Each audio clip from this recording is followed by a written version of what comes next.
You're watching Chronicle, New England's only nightly news magazine.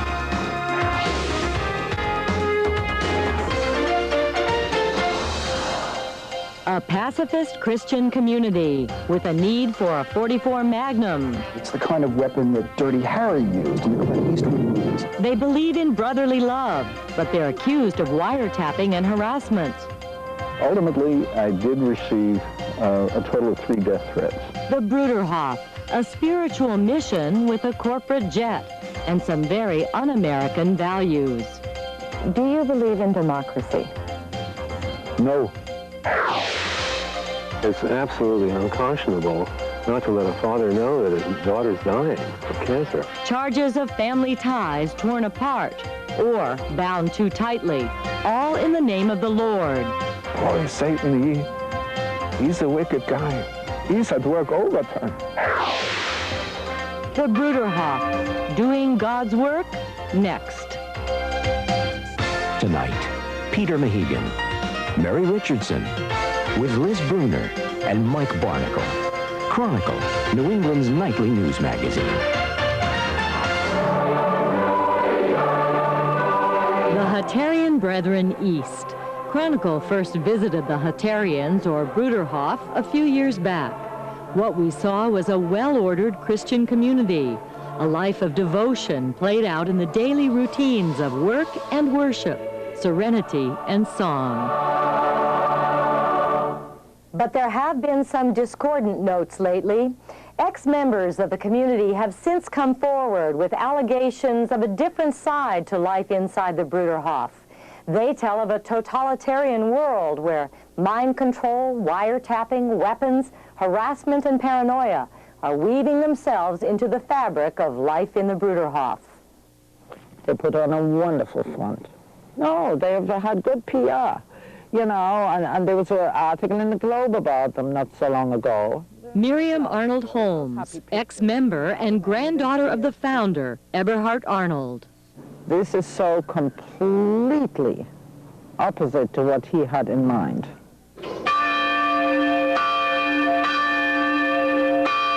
What Eberhard Arnold had in mind was the kingdom of God come to earth, a radical pacifist Christian community where everything is shared and ego and selfishness are sacrificed at the altar of the common higher good.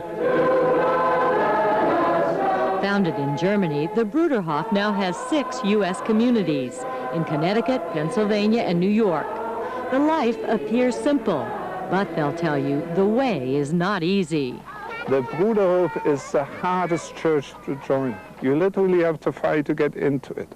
Christoph Arnold is also a grandchild of the founder, and like his father before him, he's become leader of this community of 2,200. It's an experiment. Does this work? For us, it's no experiment. It's a commitment. For us, it means life. It means everything. If it doesn't, if it would be an experiment, I wouldn't be here. Many are not. KIT, or Keep in Touch, is a newsletter that acts as a sounding board for ex-Bruderhof members. KIT was started by Ramon Sender, a one-time Bruderhof novice who dropped out of the community and then lost touch with his daughter, who remained behind.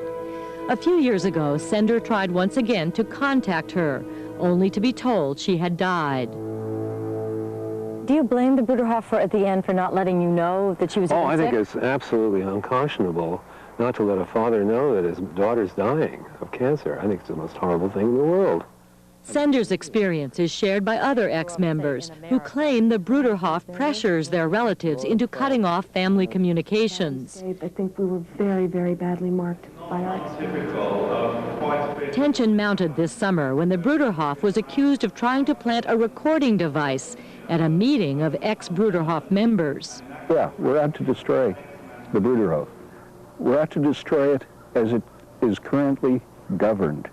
Blair Purcell, whose wife grew up in the Bruderhof and hasn't seen her parents in years, says the attempted bugging of the Kingston Conference is part of a larger pattern of harassment the Bruderhof has launched against its critics. One high-ranking ex-member found a wiretap on his phone, and an 800 hotline number for ex-members was put on a phone sex advertisement. We received 1,713 calls in 22 days. Ultimately, I did receive a total of 3 death threats.